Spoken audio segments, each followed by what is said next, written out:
예, 이번 시간도 역시 추억 시간인데 너무 무거운 이야기 하면은 가뜩이나 추억이 어려운데 재미없으니까 공자에 관한 재밌는 이야기를 하고 넘어가겠습니다. 공자와 주역. 주역이 어떻게 만들어졌냐 하면은 팔계를 갖다가 우리 복희 씨가 만듭니다. 이 양반이 그 동이족이라 그러죠. 그 뒤에 팔계를 겹쳐서 64개를 만들고 계사를 지어요. 조나라 문왕이라는 사람이. 계산은 뭐냐 하면은 우리나라 말로 총론, 원론, 예를 들면 경제 원론 그렇습니다. 그 뒤에 주나라 문왕 둘째 아들이 주나라 주공이라는 사람이 64개 효사를 지어요. 효사가 뭐냐 하면은 우리나라 말로 강론. 마지막으로 공자가 이 64개에 대한 그 계사와 효사에 대한 그 해설을 하고 그다음 해설서를 만들고 참고서를 만들어요. 요새 말로 말하면 계사전 이런 거. 그래서 이 네 분 성인이 가지고 이 주역이 만들어집니다.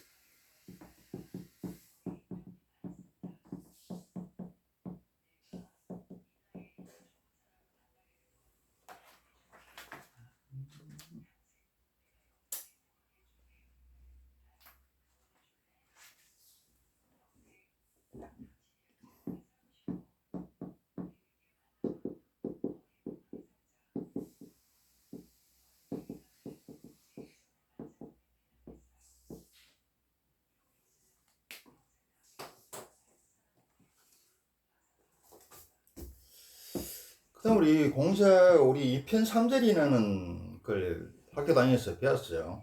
이 정도는 기억날 겁니다. 이게 뭐냐면은 가주권이 3번 떨어질 정도로 책을 읽었다는데 그게 구체적으로 주역인데 그 주역이라는 말을 안 하는 것 같아요. 왜 그런지 모르겠어요. 주역 2편 3절이란 말이 주역을 이야기하는 겁니다. 그만큼 어렵다는 뜻이죠, 주역이. 나도 이게 카운트 한 것만 주역 읽었는 게 1000번이 넘습니다. 그러기 공부한 지 제가 20년이 넘었는데도 이게 다 알 수가 없어요. 너무 어렵고 복잡해서 너무 차원이 높아서. 그리고 이제 공자는 자기 대소사를 갖다가 국가 대소사는 물론이고 자기 개인 대소사를 갖다가 추역첨을 쳐서 결정을 합니다. 늘 그러니까 밑에 제자들이 비웃습니다. 아니 스승님 어찌 그 스승님 같이 대단한 분이 점을 쳐서 대소사를 결정하십니까? 이렇게 비난을 해요. 그러니까 공자님이 하시는 말씀이 야야 모는 소리 하지 마라.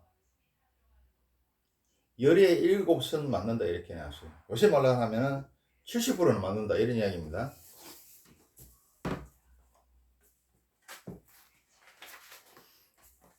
그리고 또 희한한 게 요새 사람들이 보면은 지역에 이제 여러 가지 그게 있어요. 점치는 측면이 있고 또 의리적인 측면이 있어요. 이 좋은 말들이 많습니다. 도덕적이고 교훈적인 말들이 너무 많아요.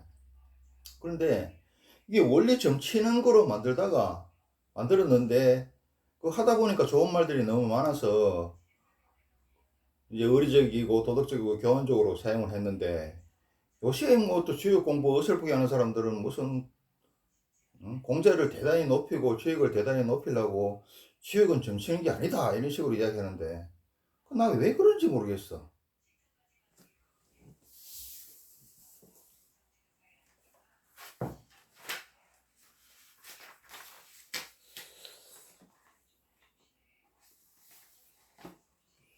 이제 공자가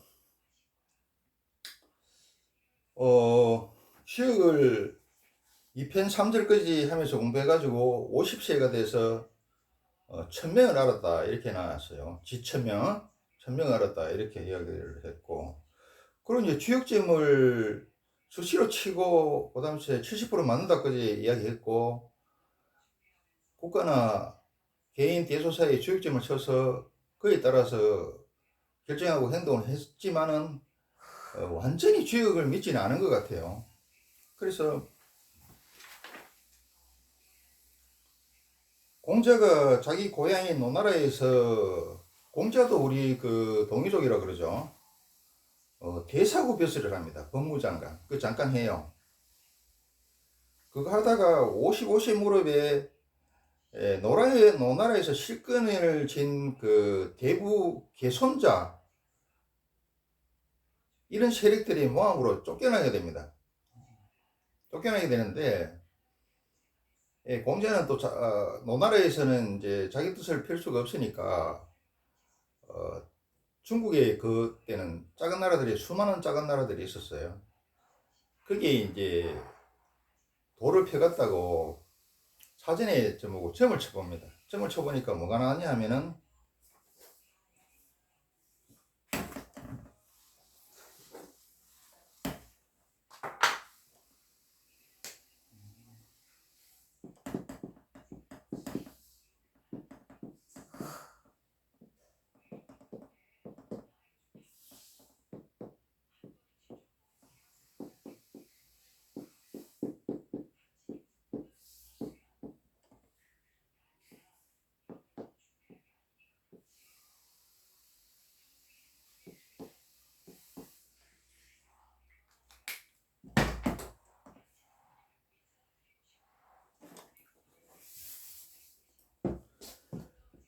내가 중국을 떠돌면서 돌을 펴고자 하는데 과연 성공을 하겠습니까?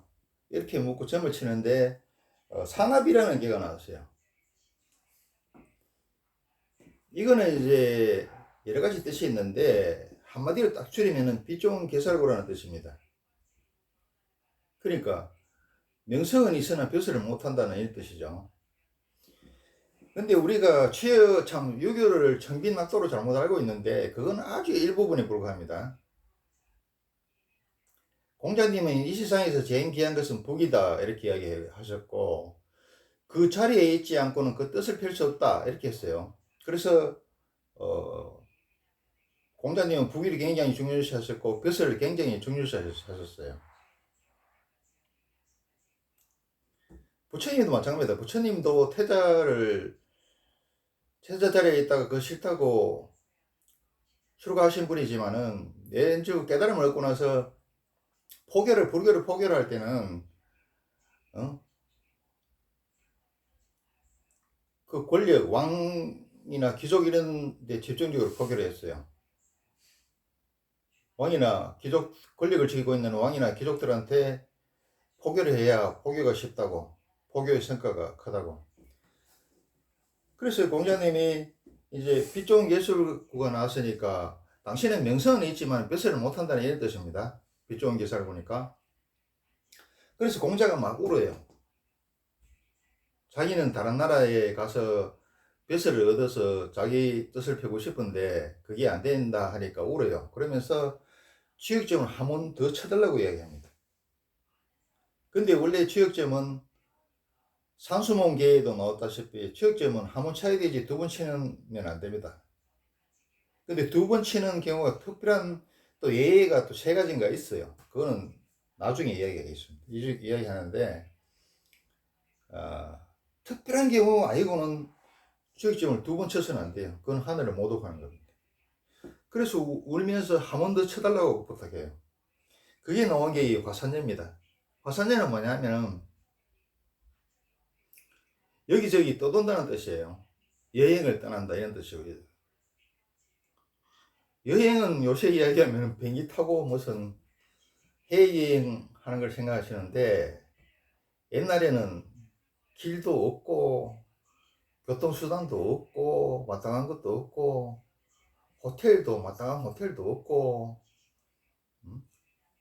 도적도 많고 이래서 여행을 떠난다는 것은 거의 죽음을 이야기합니다. 예를 들어서 당나라에서 인도까지 공부하러 갔다가 15명이 출발을 했는데 돌아온 거는 딱 2사람 돌아옵니다. 13%좀 됩니까?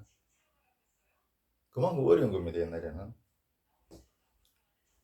그래도 공자는 이걸 갖다가 자기가 그렇게 50세 주역을 2편 3절 해가지고 50세 돼서 지처명이라 이야기하고 10번 치면은 7번은 70%, 7번은 만다 이거 이야기했으면서도 또 자기 일에 대해서는 부정하고 싶었는가 봐요. 워낙 벼슬 하고 싶고 자기 뜻을 펴고 싶었겠죠.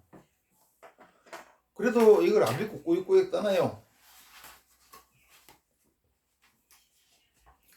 그래서 자기를 등용해 줄 나라를 찾아서 55세부터 그 넓은 전국을 13년 동안 떠돕니다. 이제 55세 이제 그 천안천하를 하는 출발한 나이를 갖다가 55세라고 이야기하는 경우도 있고 이 책마다 조금씩 달라요. 그게 중요한 게 아니죠. 뜻이 중요하죠. 그래서 55세부터 그 넓은 중국을 갖다가 13년 동안 떠들었지만은 어느 한 곳에서도 등용을 받지 못합니다. 지육점처럼 명성은 있었지만은 그냥 상가집 개체급을 받아요. 그렇게 떠돕니다. 그래 떠들고 나서 결국 안 돼서 포기를 하고 68세에 이것도 돌아온 나이에도 또 책마다 좀 틀려요. 68세에 자의반 타의반으로 고향인 노나라에 돌아와서 그냥 지역 해설서 참고서 만든다겠죠. 막 그런 거 만들고 후지들 양성하다가 뭐라고 그러면서 죽었냐면은 죽고 사는 것은 명에 있고 부귀는 하늘에 달려있다 이렇게 이야기하고 73세에 죽었습니다. 자, 성인도 팔자의 운명을 벗어날 수 없다. 4대 성인 중에 어떻습니까? 소크라테스도 모함으로 살해당했죠. 예수님도 모함으로 살해당했고 공자도 살아있을 때는 약간의 명성만 있었지 지금처럼 이렇게 명성이 없었습니다.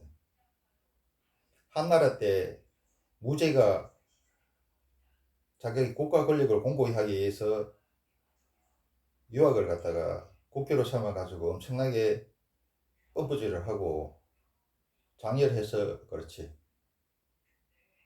그래서 성인도 팔자 운명을 벗어날 수 없더라. 여기까지 하겠습니다.